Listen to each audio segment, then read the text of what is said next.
Well, hello and welcome back to the proclamation that is shallow. My name is Thomas, and as always, I'm joined by Paul. And we're watching The Invasion, Part 2. Well saved. The invasion of what, though? That is the question. That's true. It's all very mysterious at the moment. Very mysterious. Here's the creepy guy in the flesh. Now, my question to you will be, do you recognise this guy? Because he's actually been in Doctor Who before. You know what? He does have a familiar face. How far back are we talking? Series 3? This is proper kind of noir, isn't it? No, I don't think this was in the script. I think Troughton and Hines just came up with this idea of just playing cards. Do you recognise him at all? I do vaguely recognise him. Was he bald? No, he wasn't bald. I'll give you a clue. He was in a Dalek story. Series 3, Dalek Mastermind. Dalek Master Plan. Master Plan, sorry. Dalek Mastermind. Yeah, is he one of the, like, leaders? He is one of the leaders. Mavic Chen. Yes, he's Mavic Chen. Yes. You probably didn't Did he have a recognise him. moustache then? Yes, I think so. A little beard. Some kind of facial Kind hair. of white hair, yes. And also he was Chinese. So Hey, it's the Brigadier. So we last saw him in Web of Fear, right? yeah. That's right, McCrimmon. Must be 4 years ago now. Reminding the audience that. There we go, 4 years ago. Yeah, I got schooled on this in the Discord because in the Web of Fear, you were like, "Oh, Lethbridge Stewart, have you heard that name before?" And I was like, and of course, he's been referenced a lot in the modern era. Here we go. Like Kate and stuff. But Like some tea, wouldn't you, Doctor? Thank you, and a patty cake biscuit. Yes, well, since the Yeti do, I've been charged with an independent intelligence group that we call UNIT. That's Hey. United Nations Intelligence Task Force. Here we go. So we've got Unit. Doctor Who is being assembled. Not really. You see, I Absolutely. never really watched And of course he was in Dalek Master Plan as well, wasn't he? probably some of The the Brigadier. Was it?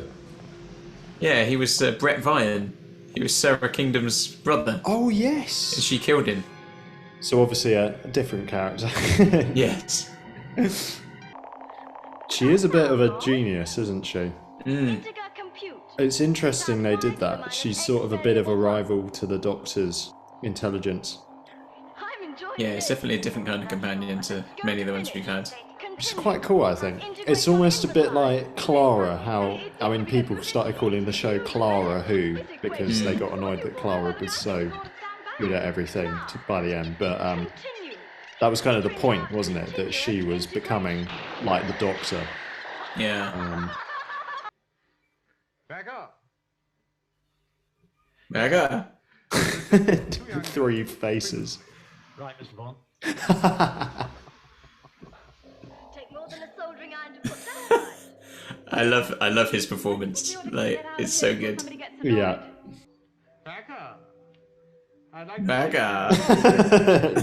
He's great, isn't he? He's just owning this performance. Absolutely awesome. Oh, that's so good. No, I think I know the answer, Gregory. You can go. Every scene is so delicious. Weirdly, this is a much more fun role than Mavic Chen. Because Yes. that was quite kind of just authoritative and it was quite a boring character in some ways. Does feel like the production has really upped a notch for this series in some Yeah. ways.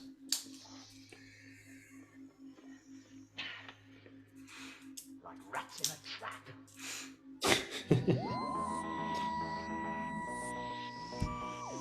Hang on, what did it just say?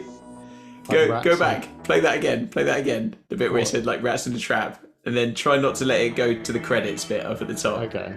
Just see what it says when the theme music crashes in. Read the caption. Dissonant. Oh funky no. Dissonant funky music. Describe the theme of Doctor Who. How would you describe the Doctor Who theme tune? It's kind of like a dissonant, funky thing, you know? Look at that dissonant, funky music going on. That is fantastic. I love it. Oh, Well, that was a very bless you, the invasion. strong episode, wasn't it?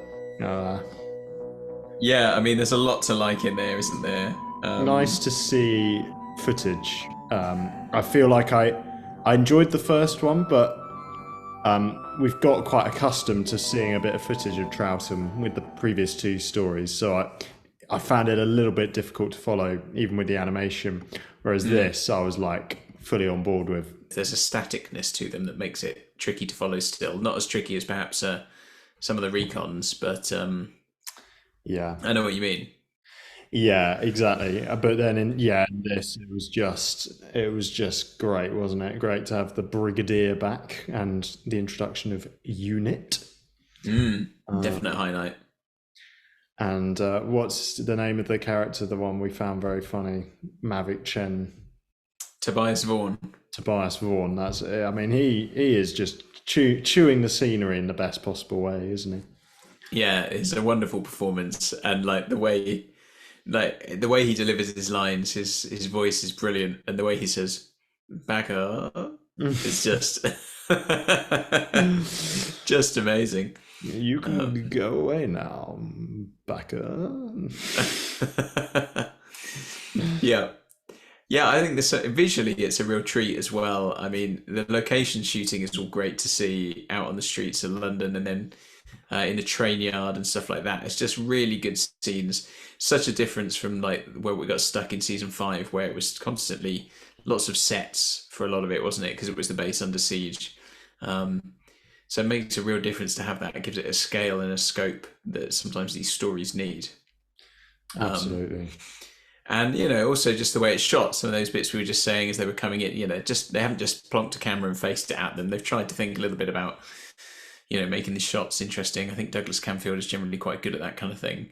And the music as well really adds to it. It seems to be like there's music almost all the way through in a lot of scenes, which contrasts with some of the Who we've watched before. So that makes it feel like a more sort of complete production, you know, rather than just we don't have any money, so we can't have any music this week. Yeah, totally. And it was nice to have funky, dissonant music for the end as well. It's always good to have some dissonant, funky music. Yeah. Sorry, yeah, dissonant, funky music. I wonder if you typed dissonant, funky music into YouTube, what you would find as your, like, what's the comparison?